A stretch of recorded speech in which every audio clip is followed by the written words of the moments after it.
মানে যিটো বিপুল ওৰাঙৰ গোটেই ঘটনাটো ইতিমধ্যে সামাজিক মাধ্যম যোগে আৰু বিভিন্ন সংবাদ মাধ্যম যোগে ইতিমধ্যে প্ৰচাৰিত হৈছে।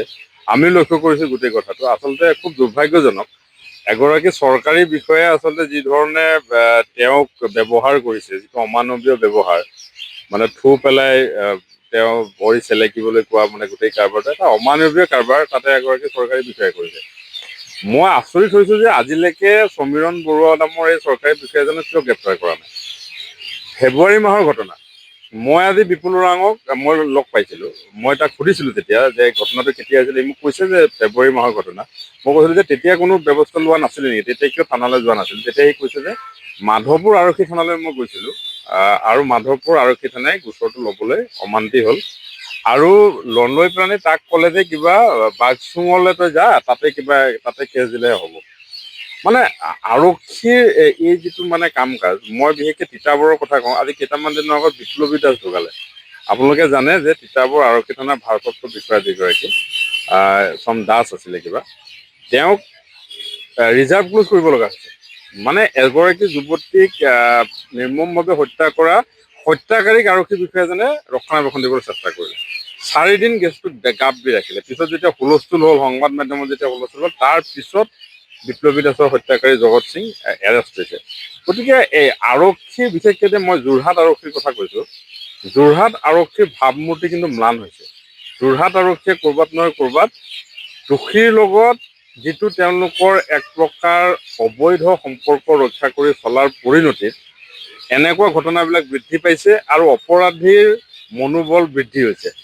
আৰু এই ক্ষেত্ৰত মই ভাবোঁ যোৰহাটৰ আৰক্ষী অধীক্ষকগৰাকী নতুনকৈ আহিছে, তেখেতে অলপ চকু দিয়া উচিত যে থানাবিলাকত কি চলি আছে, ভাৰপ্ৰাপ্ত আৰক্ষী বিষয়াবিলাকে বিভিন্ন আউটপোষ্টবিলাকত তেওঁলোকে কি কৰি আছে। কাৰণ বিপুলক যদি মাধৱপুৰ আৰক্ষী থানাই সেইটো সময়ত যদি প্ৰকৃতাৰ্থত তেওঁলোকে আৰক্ষীৰ ধৰ্ম পালন কৰি যদি তাৰ এজাহাৰ এখন ল'লেহেঁতেন, কোন কাহানিবা এইটো সমীৰণ বৰুৱাৰ কুকীৰ্তি উদং খালেহেঁতেন, সকলোৱে গম পালেহেঁতেন।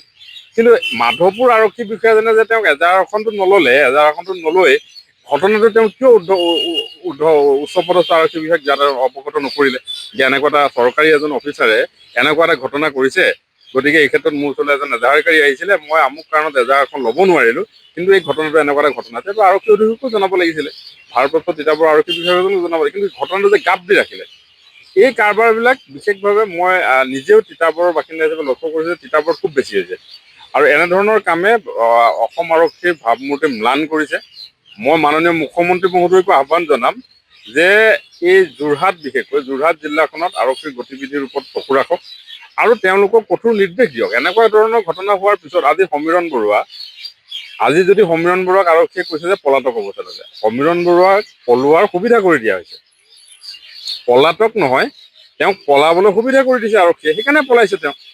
কাৰণ তেওঁক আগতেই জনাই দিছে যে এনেকৈ এখন এজাহাৰ তোৰ এগেইনষ্টত আহিছে, তই তই পলাই ইয়াৰ পৰা। এইবিলাক কথাটো সৰ্বসাধাৰণ মানুহে গম পায়। গতিকে এই ধৰণৰ কাৰবাৰে জনসাধাৰণৰ আৰক্ষীৰ প্ৰতি থকা যিটো বিশ্বাস, সেই বিশ্বাস নাইকিয়া কৰিব। আৰু যাৰ জৰিয়তে অসমৰ মাননীয় মুখ্যমন্ত্ৰীগৰাকী, তেখেত লগতে গৃহমন্ত্ৰীৰ দায়িত্ব আছে, তেখেতৰো ভাৱমূৰ্তি ম্লান কৰিব। আৰু ম্লান হৈছে এইবিলাক কাৰবাৰৰ জৰিয়তে। গতিকে মই আহ্বান জনাম যে সমীৰণ বৰুৱা নামৰ যিগৰাকী দুৰ্নীতিগ্ৰস্ত এগৰাকী চৰকাৰী বিষয়া, তেওঁ কেনেকৈ ইমান সম্পত্তিৰ গৰাকী হ'ল সেইটো এটা বেলেগ বিষয়। সেইটোৰ ওপৰতো আচলতে তদন্ত হ'বই লাগে, চমতৰ কেছ ৰুজু হ'ব লাগে তাৰ ওপৰতো, যে এজন সাধাৰণ কেৰাণীয়ে কেনেকৈ ইমান কোটি কোটি টকাৰ সম্পত্তি ঘটিবলৈ পালে। আৰু তেওঁৰ ছ'চিয়েল মিডিয়াত তেওঁৰ যিবিলাক অডিঅ' ক্লিপ ভাইৰেল হৈছে, সেইবিলাকতো অত্যন্ত মাৰাত্মক। গতিকে ইয়াৰ পিছতো তেওঁক যে পলাবলৈ সুবিধা কৰি দিলে আৰক্ষীয়ে, এইটো দুৰ্ভাগ্যজনক বুলি আখ্যা দিছোঁ।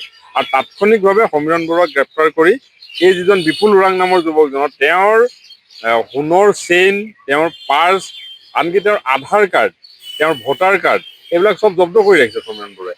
সেইখিনি উলিয়াই দিয়ক। এটা দৰিদ্ৰ ল'ৰা, সি কাম কৰাৰ কাৰণে যোৰহাটলৈ আহিছিলে, পেটৰ তাৰণাত সি আহিছিলে, তাক শাস্তি দিছে, অমানৱীয়ভাৱে তাক ব্যৱহাৰ কৰিছে। তাৰ লগতে তাৰ নিজৰ Aadhaar card, PAN card, voter ID, তাৰ সোণৰ চেইন, তাৰ পাৰ্চ, এইবিলাক চব কাঢ়ি থৈ দিছে তাৰ ঘৰত। আৰক্ষীয়ে সেইখিনি তাৎক্ষণিকভাৱে উভতাই দিবলৈ মই ব্যৱস্থা গ্ৰহণ কৰিবলৈ আহ্বান জনাইছোঁ। আৰু সমীৰণ বৰুৱাক যদি বিচাৰি পোৱা নাই, সমীৰণ বৰুৱাৰ পৰিয়ালৰ মানুহক থানাত উঠাই আনি ৰাখক, জেৰা কৰক আৰু সমীৰণ বৰুৱাক গ্ৰেপ্তাৰ কৰক। আৰক্ষীয়ে যদি কোনো ব্যৱস্থা নলয়, তো নিশ্চিতভাৱে এইটো সকলোৰে আত্মসন্মানৰ কথা। মই বিপুল ওৰাং চাহ জনগোষ্ঠী বুলি নকওঁ, সাধাৰণ এজন মানুহক তেনেকৈ এজন চৰকাৰী বিষয়ে ব্যৱহাৰ কৰিব পাৰে নেকি?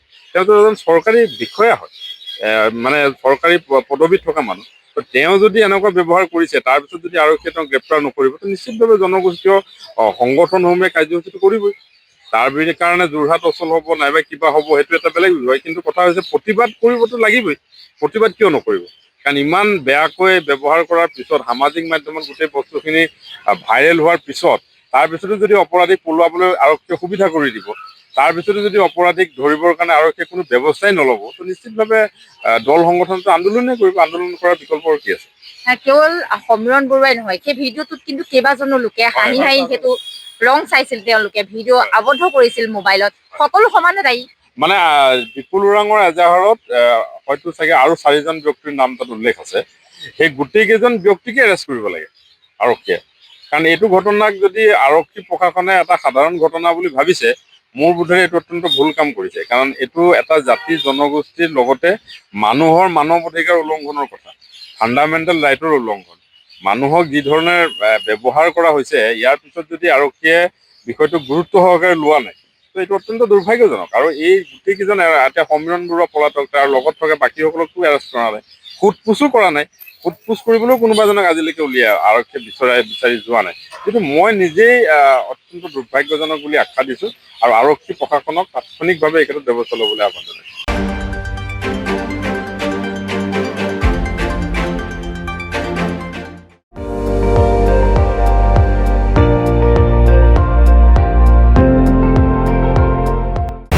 আপুনি চাই আছে ND24, সৰ্বশ্ৰেষ্ঠ নহয় সৰ্বোত্তমৰ দৌৰত।